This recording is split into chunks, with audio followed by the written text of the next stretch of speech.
Larry David wrote this article, which is correct, about Bill Maher's bitch ass going and having a dinner with Donald Trump, who is a fascist. Okay? So Larry David fucking writes this New York Times op-ed, and then Bill Maher loses his mind. If you want to understand the timeline here, Bill Maher, incredibly annoying guy, as you know, one of the arch villains of this broadcast. Doesn't know who I am, doesn't matter. I just despise this person.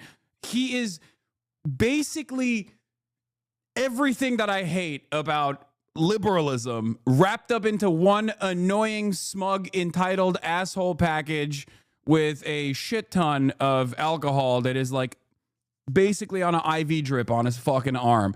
Now, that douchebag has always been an anti-Trump douchebag. Bill Maher is the type of person, the prototype of annoying, arrogant, entitled douchebag liberal who thinks he's more intelligent than the average dumb hog, but demonstrates the exact same qualities of the average dumb hog and basically believes in almost all of the things that the average dumb hog believes, but still has to be a fucking annoying douchebag about it, where he's like, I don't like trans people, but I intellectualize my hatred for trans people. You don't like trans people because you're stupid and uneducated. I hate trans people because I'm educated about the matters. Like that type of guy. And he hated Donald Trump for his entire fucking career, right? Like the first 4 years, he said a bunch of annoying shit about it. People would yell at Bill Maher all the fucking time, whatever, right? Now, this time around, he went to Papa, okay? He kissed the ring. He went to the White House. He dropped the pretense. He dropped the whole, like, I'm anti-Trump shit, and he basically said, like, yeah, I've been sued by Trump a bunch of times, but honestly, he's actually pretty smart behind the scenes. He was so nice to me. 100 millionaire who also is a fucking douchebag racist. I wonder why he was so nice to me. And of course, you know, people are annoyed by it. People in Hollywood are annoyed by it. Larry David is one of those people that is annoyed by it. So he wrote this article, Larry David, My Dinner with Adolf, at New York Times, which, for the record, is correct, is a correct assessment to make. Okay? He wrote this article, and Bill Maher got really fucking pissed off at him and did the classic. Again, these guys are all free speech defenders, right? Bill Maher loves free speech, right? Immediately was like, it's actually Holocaust revisionism to compare Donald Trump to Adolf Hitler, and you basically are, disrespectful to the 6 million Jews that were slaughtered by Adolf Hitler. That's what he hit.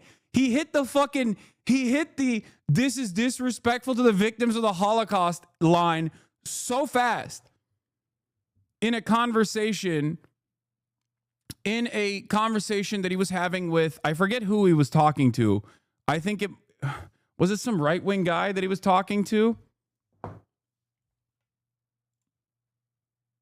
Bill Maher, a guy with no personal lineage connection to the Holocaust, from what I understand, is tone policing a literal fucking Holocaust survivor descendant. Yeah, Bill Maher didn't even know he was Jewish until later in his life. Like, he fucking grew up Catholic, dude. He is the most Catholic coded motherfucker out there.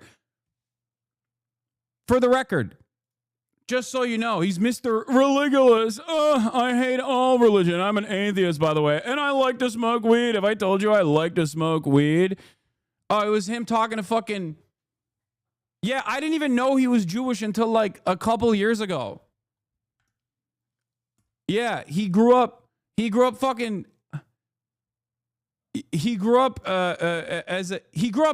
was Catholic, at least his whole fucking life, and then like found out that he had a Jewish lineage like later, I think. I'm pretty sure.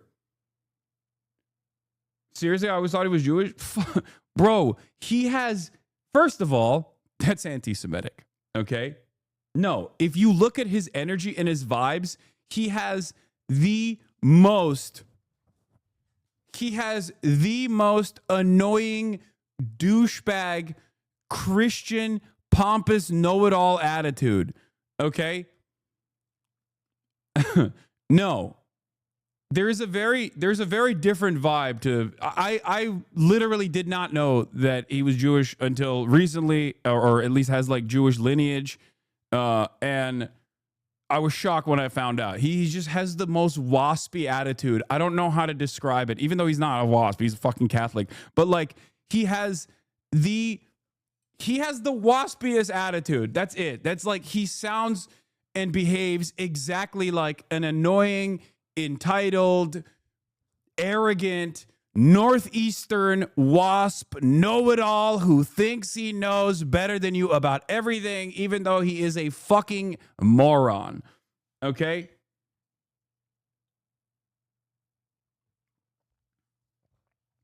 So pompous, so arrogant. Also, if he was Jewish, he'd be funnier, okay? Automatically.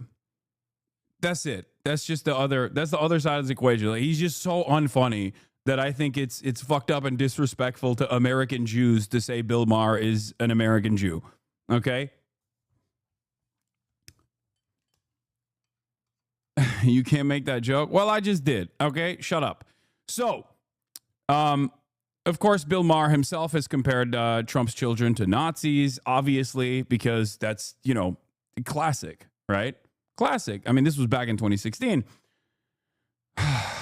But now he's saying it's disrespectful to the Holocaust victims to compare his situation to his dinner to having dinner with Adolf. Okay. Where does anyone have the clip where he talks to Piers Morgan? Do you guys have that clip? I want to pull it up. I want to pull up the Bill Maher clip, like him complaining about the article. Or I guess like we can start off by reading this article. It's only 4 minutes long.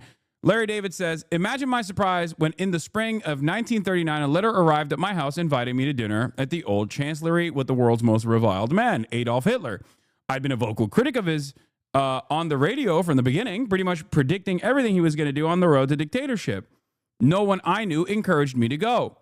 He's Hitler. He's a monster. But eventually I concluded that hate gets us nowhere. I knew I couldn't change his views, but we needed to talk to the other side, even if it has invaded and annexed other countries and committed unspeakable crimes against humanity.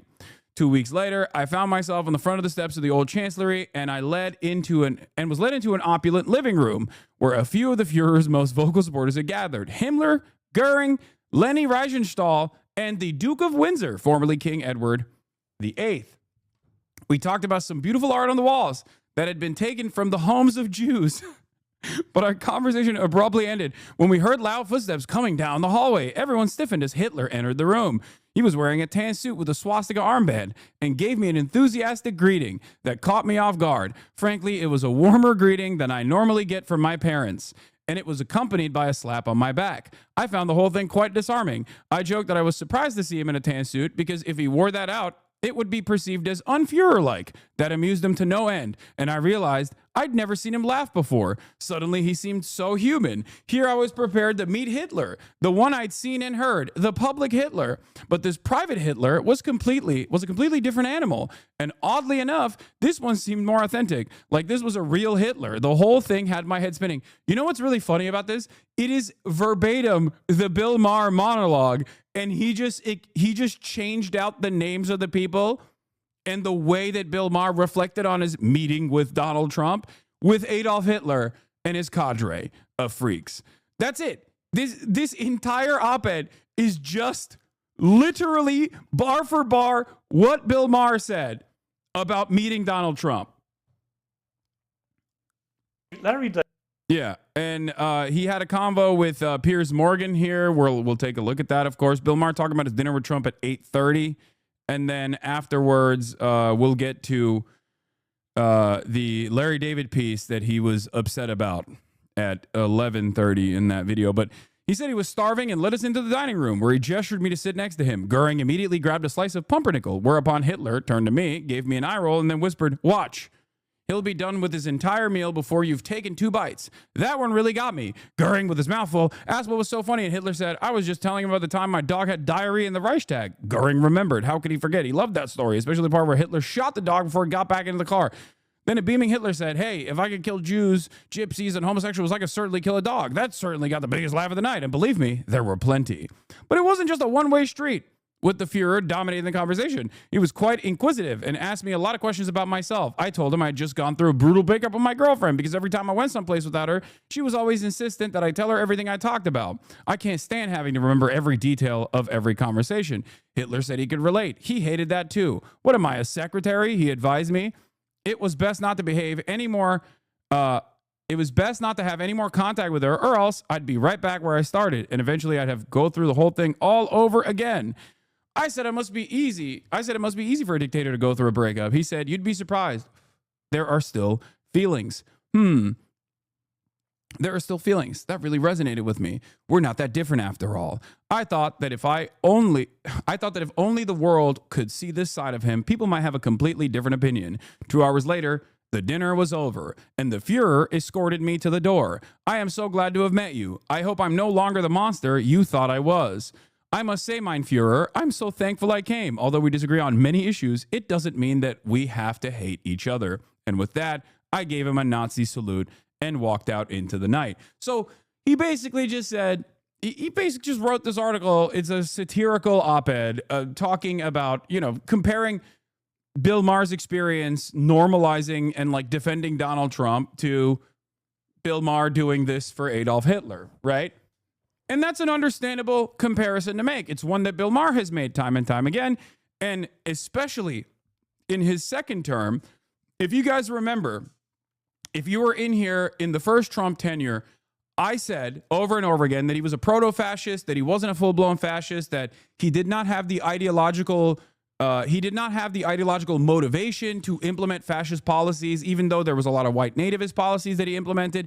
But he wasn't like trying to. He wasn't coherent enough in his worldview where he was trying to implement some sort of like administrative control in the same way, right? And I was right. In the first term, he was a proto-fascist. He had the instincts for it, fine. That's narcissism. That works really well. But this time, it's a little different. Why? Because all of that narcissism and vengeance is allowing him to perfectly align with the interests of the Republican Party in perpetuity that wanted to do unitary executive theory that is now giving Trump, or rather, Trump is a perfect vessel for these sorts of actions. And they have been taking steps to implement this agenda. We are here already, right? We're here. They arrested a judge yesterday. They arrested a judge, claiming that the judge was actually obstructing justice, right?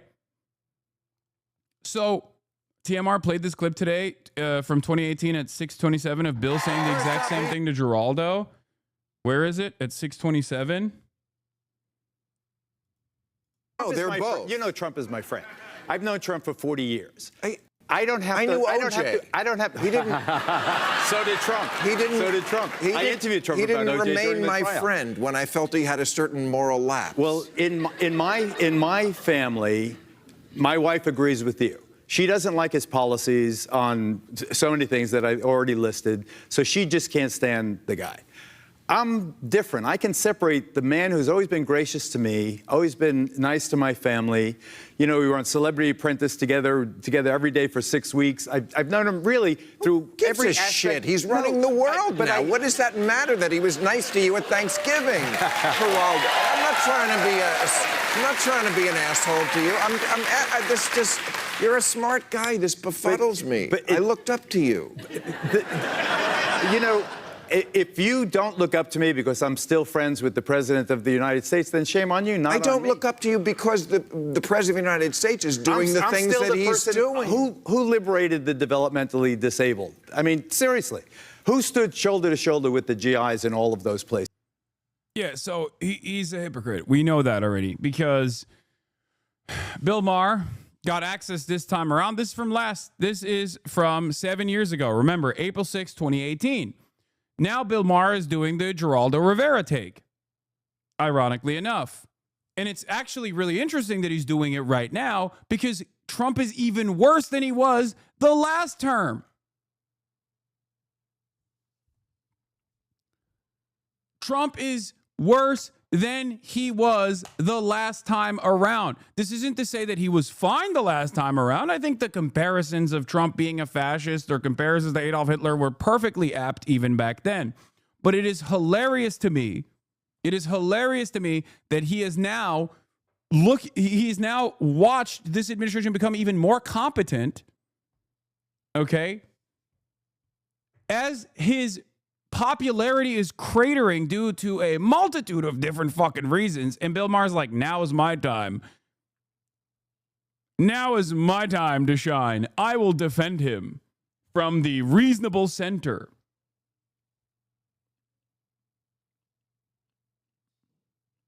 It is insane to me.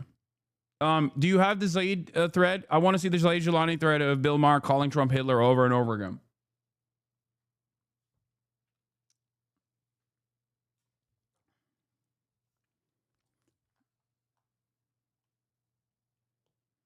I think part of the reason why, Bill Maher complained about Larry David's satirical op-ed saying that making jokes invoking Hitler is insulting the Jews.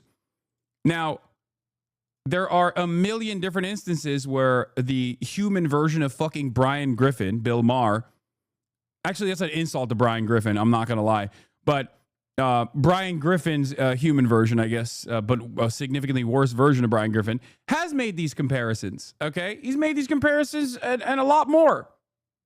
And yet here he is crying to Piers Morgan about Larry David making this apt comparison. People have been in the news that entire time. Donald Trump, Elon Musk, and Bill Maher. So my first question is, do you like being the story rather than talking about the stories? Yeah, the fascist was nice to me, therefore he's forgiven. The white supremacist was nice to me, a white person, therefore he's forgiven. Yeah, it's like when people who are pro-Israel will be like, oh, I don't know what you guys are talking about. I went to Israel and it was awesome. It's like, yeah, dude, you defend Israel. Like, of course, especially if you're Jewish or Christian and you're a prominent defender of Israel, if you're Douglas Murray and you're there to do a propaganda tour, yeah, they're not going to, they're not going to treat you poorly. Okay? Yeah, no shit. You fucking moron. It's so dumb. Of course Trump is nice to you. You're also a very wealthy, rich Hollywood douchebag. Trump fucking loves those guys. Yeah, if you're Jewish but have never stepped foot in Israel, they will literally give you land. Like, what are we talking about? It's like, dude, it's awesome. I don't understand what you're talking about, dude. I fucking grew up here, and they want to give me a free house in the West Bank. The fuck do you mean? It's awesome. Yeah, it's awesome to you. That's kind of the problem. That's the whole point that we're making here. It's awesome to some and really bad for others. Others who used to be in the fucking house that is now being offered to you for free. Thank you for the gifties. Oven Up TV. Thank you for the 10 gifties.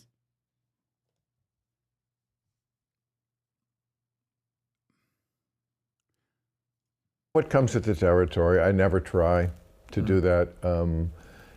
It's a little more going on in the week, but I've been through it enough that, it's like, it's actually flattering that people really think that I have. Oh, he's been through so much. Dude, he is such a victim, dude.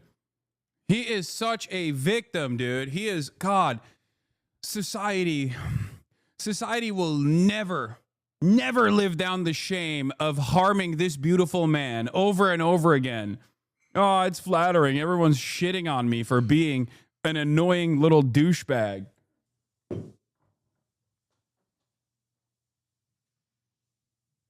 And also being one of the most prominent, annoying liberals who actively hated on Donald Trump, which was valid to do, by the way, only to turn around and be like, well, he extended an open hand to me, so now I'm actually going to tell you he's fine. He's great. Good dude. Real good guy, actually. Real smart guy behind the scenes. That's what he said. That was what was so crazy. The fact that his take was, well, I thought Trump was an idiot, and that's why I hated him. But it turns out he just presents himself as an idiot on television. That makes it worse, man. That makes it worse. That makes the situation worse. That means he's like deliberately. I don't even believe Bill Maher on that, by the way. I do think Trump. Hey, Fiona! Hey! Stop barking. Oh, my God. All right, get out. Out. Fiona, out.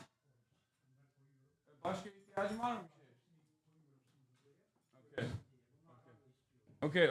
I'll let him. No, Fiona, leave. Go over there. Okay. She's getting old. It's going to be like that. Yeah, she barks at my dad all the time. And now she's like wagging her tail. Bubba, yeah, grab Fiona. Fiona, go. Go.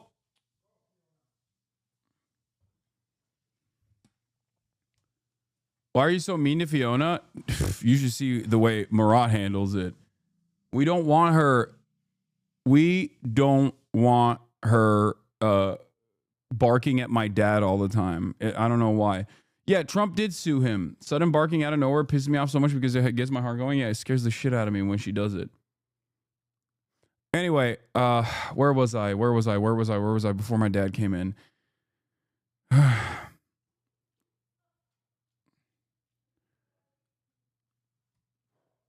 Well, he thinks he's so smart, of course, so he searches similarities to his president. So, look, the point I was making,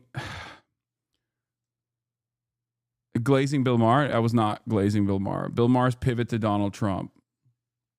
No, Fiona, no. Get away. No. Fiona, no. Go to your bed. Go to the couch.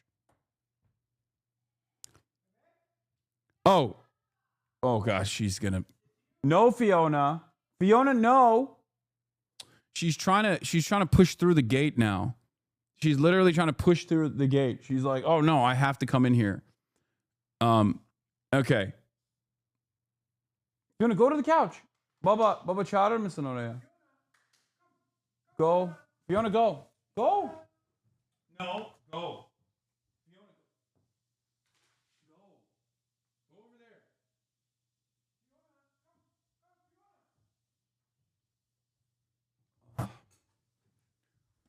Oh, God. Fiona can't be in prison. No, she wants to be imprisoned.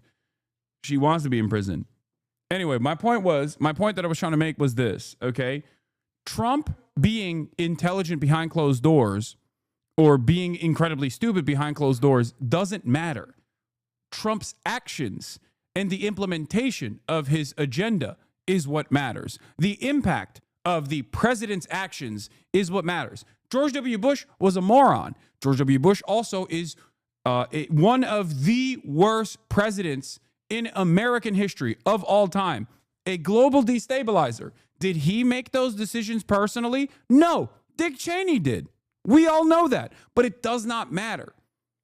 The fact that Dick Cheney was the mastermind and the architect behind the war on terror does not change the reality that George W. Bush signed off on it as the president. And therefore, he is still culpable. Okay?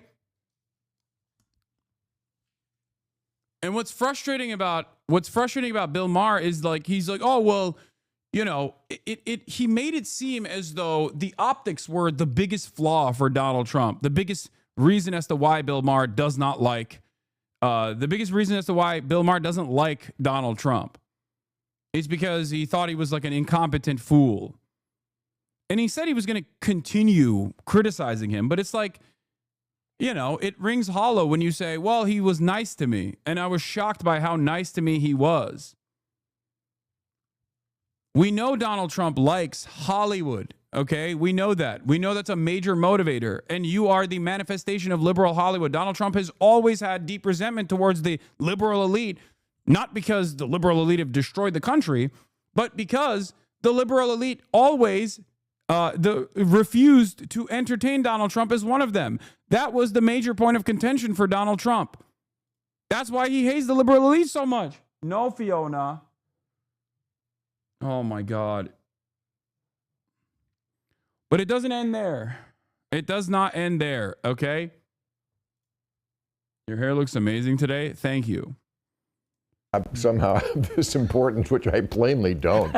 It's ridiculous. You know, I mean, I was offered a chance to actually sit down for an extended period of time in a private setting with the one person who has dominated all of our lives, whether you like him or not, for the last 10 years. That's just not deniable. I took it. I can't imagine why anybody wouldn't take it. Just can I see the Trumpadopoulos up close? I'm going to get to see it, and then you know the only thing that bugs me about it is they don't give me proper credit for it. And then I went back to my day job, tearing him a new asshole, and never stopped before the dinner, never stopped after the dinner, and during, because I said lots of things to him that you would think liberals would love that a guy said right to his face. You didn't win the election, and birtherism was vile, and you know what. You know, I said to him, you're scaring people. Why do you want to scare people so much? So, like, I haven't changed at all. And the fact that it made so many people hysterical, not most people, by the way. I mean, I've certainly heard from zillions, and yeah, it's mostly very positive. But yeah, there are some people, sometimes surprising people. From tariffs to market turmoil, things are looking pretty rough out there. Well, our sponsor, American Hartford Gold, has an answer. Thanks, Pete. Thanks, Piers. The second part of the conversation starts at 11:45. Larry David's criticisms of Bill's Trump dinner. We read the article already. We read the satirical New York Times article already. Okay. You know, look, I don't want to get in too much into that, but I think the minute you play the Hitler card, That's what I think. You've lost the argument. Yes. Oh, the minute you've played the Hitler card, you've lost the argument. I would never. Are you saying you lost the fucking argument then? How is he that blind? He's falling into the article. He's like, yeah, he's like Hitler, but he's been super popular for the past 10 years. Exactly.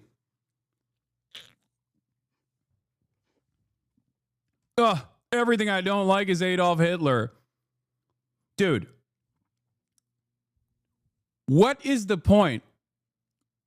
What is the point when you can make a Hitler comparison? Where do we get to make this comparison? What is the reason for learning about Adolf Hitler? What is the reason for learning about the Holocaust? What is the reason for learning about any genocide whatsoever? Why is there even a international organ of justice that prosecutes such things if you can never make this comparison? This is incredibly stupid.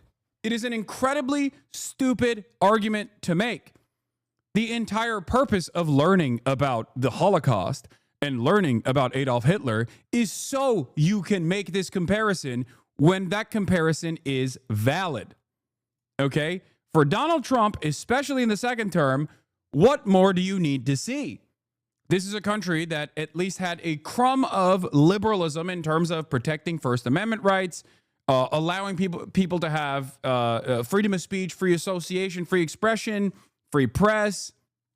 And, you know, America certainly hasn't been the best on that throughout its entire history, especially when it comes to prosecuting radical leftists, anarchists, trade unionists, and the like, communists in general. But having said that, like in the last 20, 30 years, there's this notion that America is supposed to still maintain some semblance of defending free speech, right? That's what America is about. There's nothing else that you can point to as far as like the last bastion of liberalism. Okay?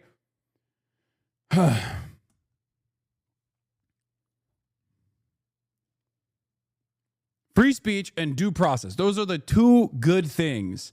It comes down, maybe not even free speech, but like due process especially comes all the way down from like the Magna Carta tradition. Okay, this is like 1,000 fucking years basically of trying to get this thing right. Donald Trump taking that away is the most Hitlerian thing he could do. It's insane that more people are not angry about this all the goddamn time, partially because they are so invested, so incredibly invested in managing the unpopularity of the apartheid state doing a live streamed child holocaust, as I tweeted about last night. I said, actively trying to manage the unfavorability of an apartheid state that's doing a live streamed child holocaust has collapsed the already limited credibility the West had about defending liberal democratic values. This is what happened in Germany. A pro-Palestine activist was convicted in Berlin for incitement to racial hatred for asking, have we learned nothing from the Holocaust? You have the FBI busting down the doors of pro-Palestinian American activists, American citizens who are pro-Palestinian student activists. FBI's breaking into their houses.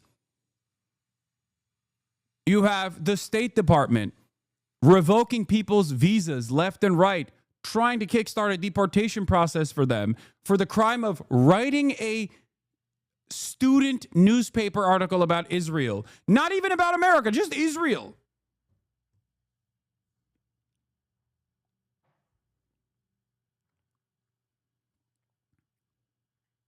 This is the last bastion. This is the last battle for preserving any semblance of liberalism and liberal protections in the West. Okay, once all of this falls apart, it's done. It's over. The whole Western world is entirely fascist. The most indefensible version of fascism and the most indestructible version of fascism is upon us. This is why I say this is a scary time to be alive. Because there is no anti-fascist counterbalance here. There's no like allied coalition. And it's here.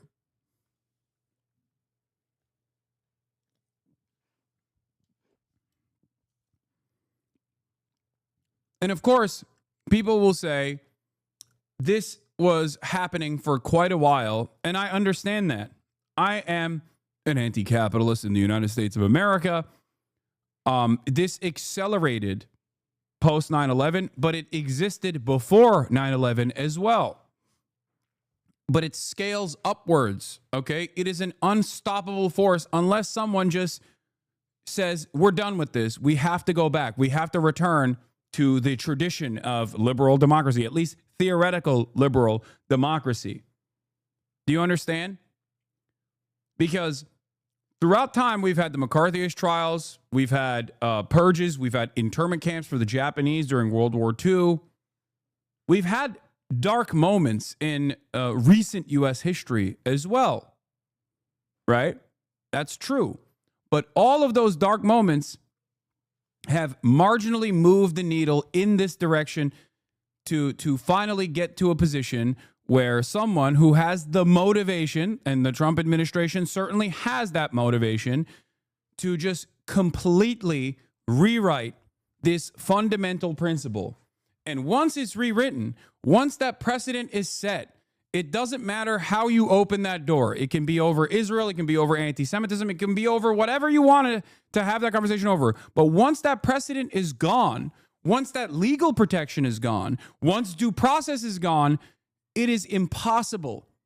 It is impossible to return to a system where those values will be preserved without some kind of violent revolution or some kind of military coup. Okay?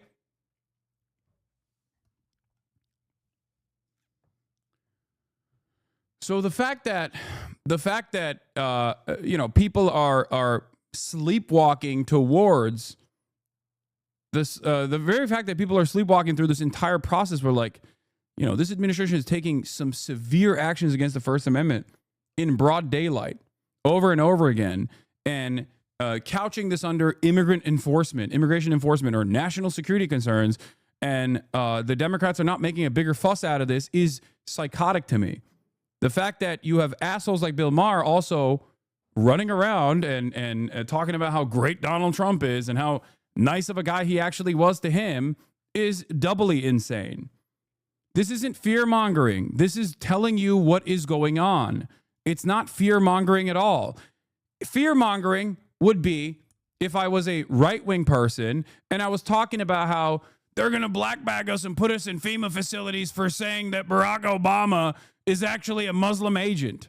That was fear-mongering. This is real. Every single time right-wingers have talked about First Amendment violations because, I don't know, they said the N-word and got banned off Facebook, that was fear-mongering. That's not a real violation of the First Amendment. A real violation of the First Amendment is when the government interferes in free speech, when the government offers penalties for free speech, for exercising your free speech. Fear-mongering is when right-wingers say they're coming after your guns. Fear-mongering is when people say they're coming after Christianity. That's fear-mongering. There is no real threat to any of these things. This is real. This is happening right now. This is just me explaining what is happening at this very moment.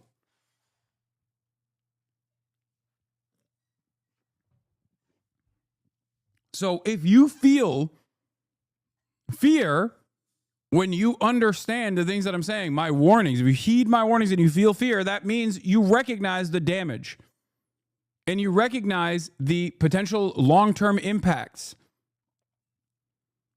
Okay? When someone says, they'll throw you in the slammer for saying Merry Christmas, brother, that's fear-mongering. That's not real.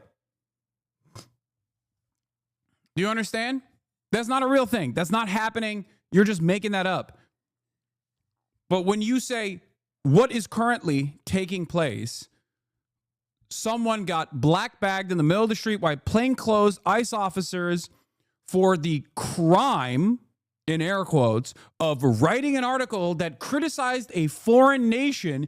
That's not me fear-mongering. That's what literally took place with Rumeysa Öztürk. That is precisely what happened. She's a Fulbright scholar at Tufts University. And the reason why they fucking put her in a detainment facility was because she wrote an article criticizing a foreign state. And it's on video. It's not like this is speculation. It is straight up on video.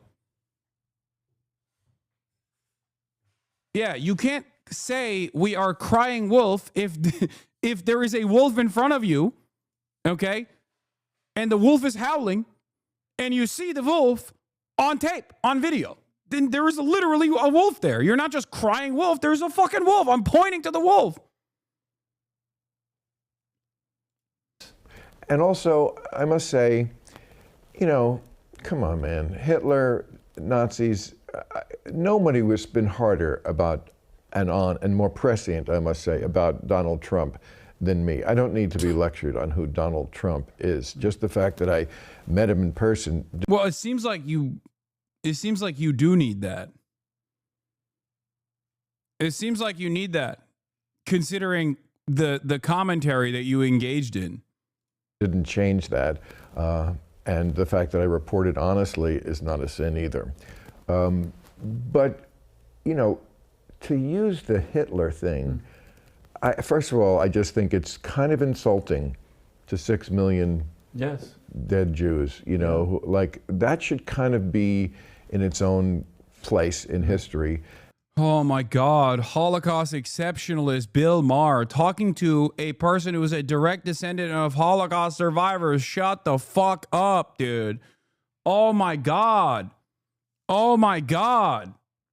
Anyway, here are all the moments where Bill Maher's fucking brought up Hitler. New rule, the manager at the grocery store has to stop acting like he's some big shit because he's the one who has the key. Admit it, despite appearing frustrated because Janelle on Register 3 pressed the wrong button, you love it. You love it, don't you, Rick? Because, ooh, that gives you a chance to make your big entrance and save the day. Because only you have the precious key. You know, like it's the ring from The Hobbit. You're pathetic, Rick. I can't believe we dated. Bill Maher, Trump a little Hitler adjacent. Right. 2022, Bill Maher compared Trudeau to Hitler. Justin Trudeau. Said, but they take up space. And with that, we have to make a choice in terms of a leader as a country. Do we tolerate these people? It's like, tolerate them. Now you do sound like Hitler. That was... And recently... Same year, he said J.D. Vance and Elisa Stefanik were talking like Nazis. He cracked the joke saying Melania is Mrs. Hitler. 2016, Bill Maher did a segment comparing Trump's speeches to Hitler's. It is an apt comparison to make. And I'm not going to say it's an apt comparison for Justin Trudeau, which is pretty funny because I think Justin Trudeau was talking about like anti-vaxxers and the constant complaints from anti-vaxxers. But Bill Maher, of course, being perennially on the wrong side of every fucking argument, decided to, I guess, be on the anti-vaxxer side of that one. Yeah. The only people you can compare to the Nazis is Hamas. Only Hamas is comparable to Adolf Hitler. Okay? And, you know, I know people can say, well, we're just comparing it in this way. Well, it's an argument you kind of lost just to start it. It's just, look, maybe it's not... I mean, hilarious, once again, because he has done this on numerous occasions. On numerous occasions. God damn, dude. What a fucking loser this guy is. Oh my God.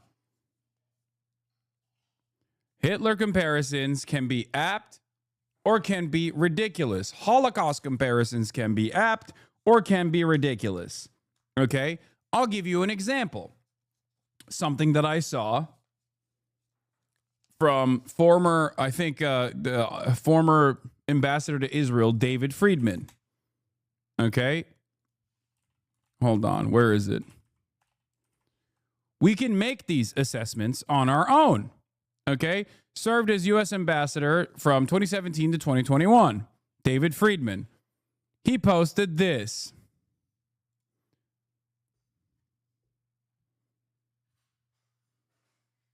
Comparing October 7 to the Holocaust.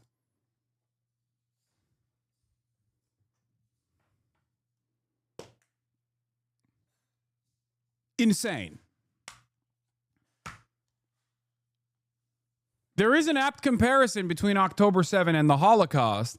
It's just not one that David M. Friedman would ever entertain. And that would be the Warsaw Ghetto Intifada, the Warsaw Ghetto Uprising. That would be an apt comparison. But of course, you know, that would brick his brain probably.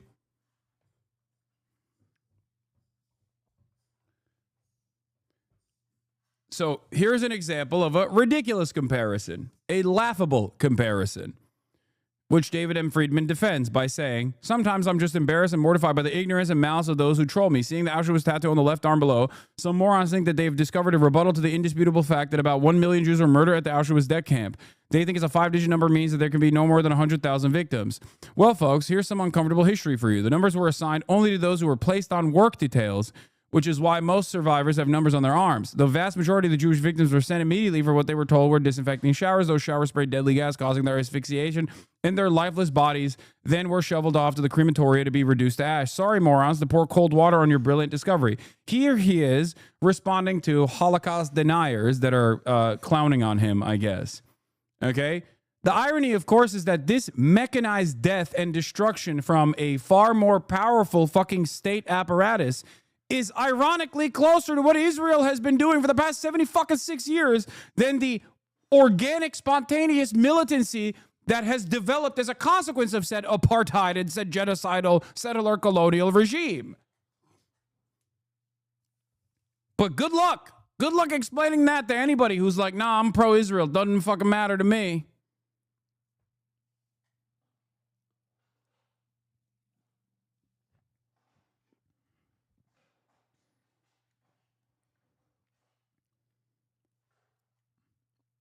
It's crazy. It's crazy to use the Holocaust to continue. It's crazy to use the Holocaust to continue defending an apartheid state that is doing its own version of the live stream child Holocaust in full display of the rest of the universe. Insane. So morally depraved. Having said that, however, as I have done in this process, comparisons between the Holocaust and what Israel is doing are totally apt because it is a fucking violent, rabid ethno-state built around an exterminationist, ethno-religious supremacist ideology. That is literally what the Nazis were doing as well, constantly looking for additional land for living space. It is almost a one-to-one comparison. The only difference is they don't have concentration camps where they're murdering people, 100 people at a time. That's the only difference. Instead of that, they're bombing them. That's it.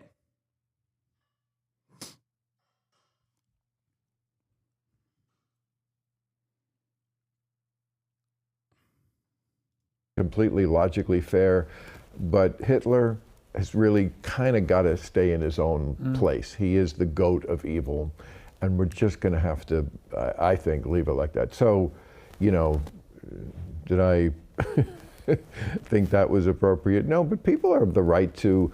Did you know he was going to do it? Of course not. And people. So how did you find out?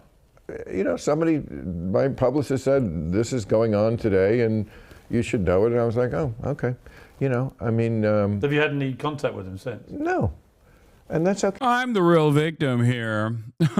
I'm the real victim. How dare Larry David compare Donald Trump to Adolf Hitler? How dare he?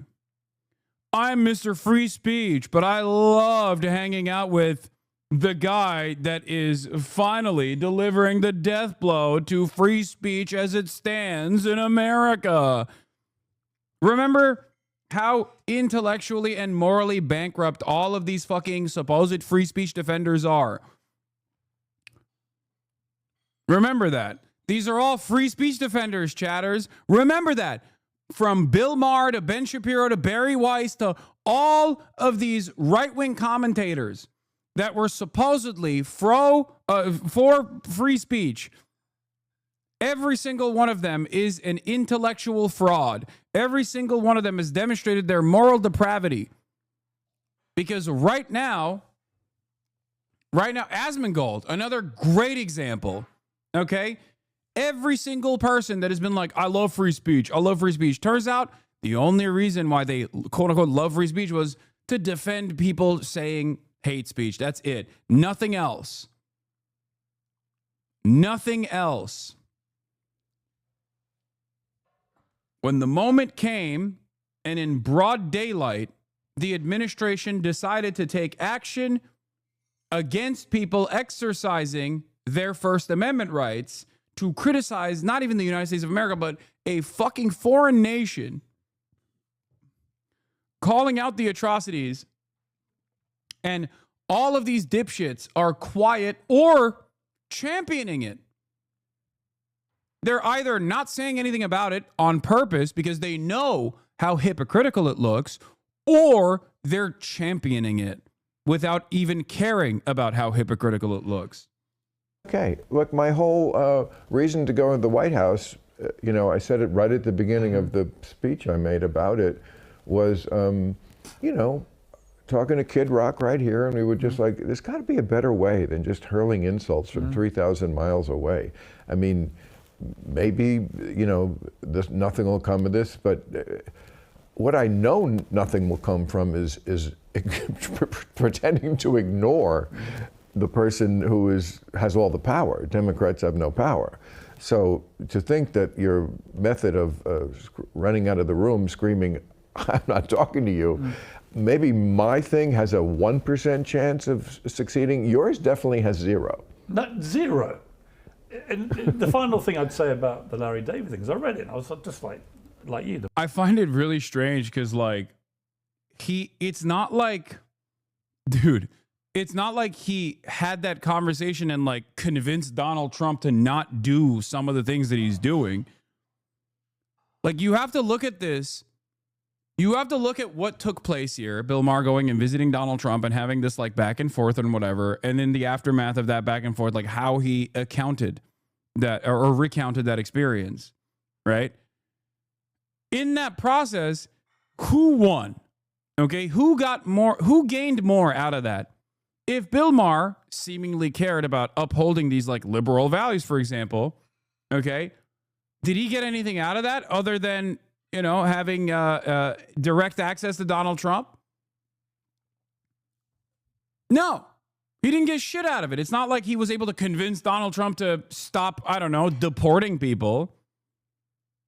You didn't get anything. You got a fucking Trump hat, and Trump got a lot out of it. He got a hater, a liberal, a very loud liberal hater of his who only hated him on the optics anyway. He didn't have real fucking smoke for Donald Trump in the way that, like, I do, for example.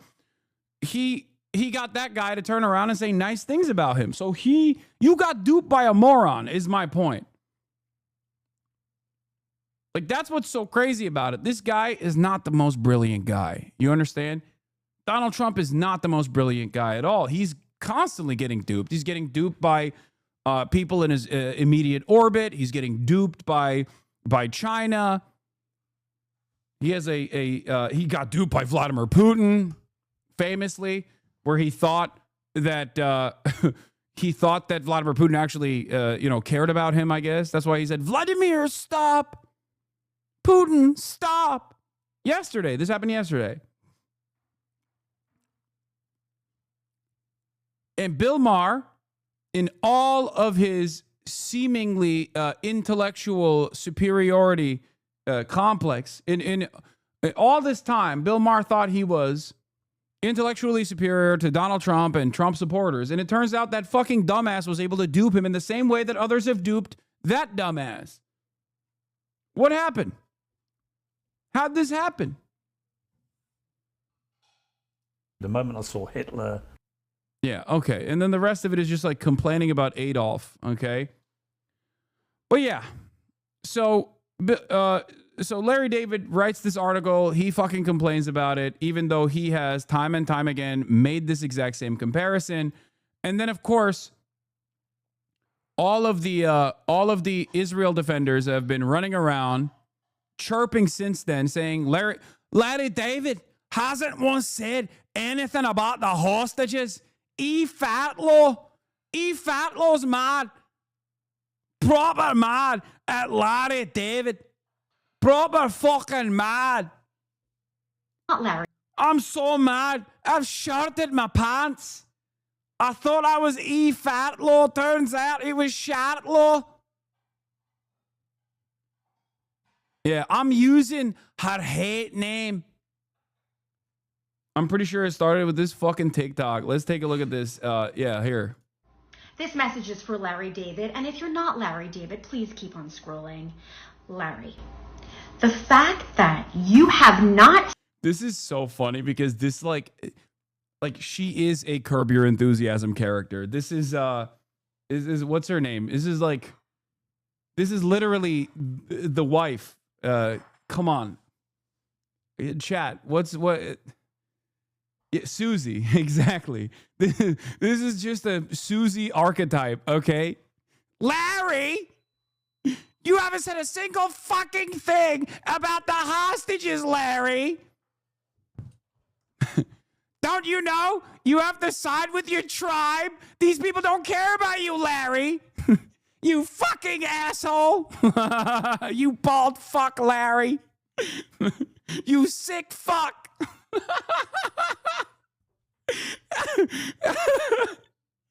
Oh, it's so awesome. Oh, what the fuck? How is your Susie so good? Because I am a fucking real one. I'm such a real one. I'm such a real fucking Larry David fan. HBO still sends me promotional material for Curb Your Enthusiasm. Even HBO knows I fucking love Larold.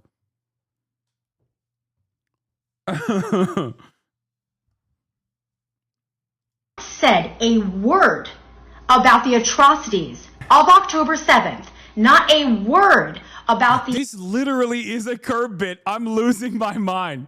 This is straightforwardly a Curb bit. Harassment and violence against Jews all over this country. But this is what you choose to speak out on. Bill Maher's meeting with Trump at the White House, because you have such a severe case of Trump derangement syndrome that it makes you absolutely insane. You can't imagine how Bill Maher, a human, would want to have a conversation with another human that he doesn't agree with. That just rocks your world. But slaughter, rape, and kidnapping of Jews on October 7th? Yeah, no, you're fine with that.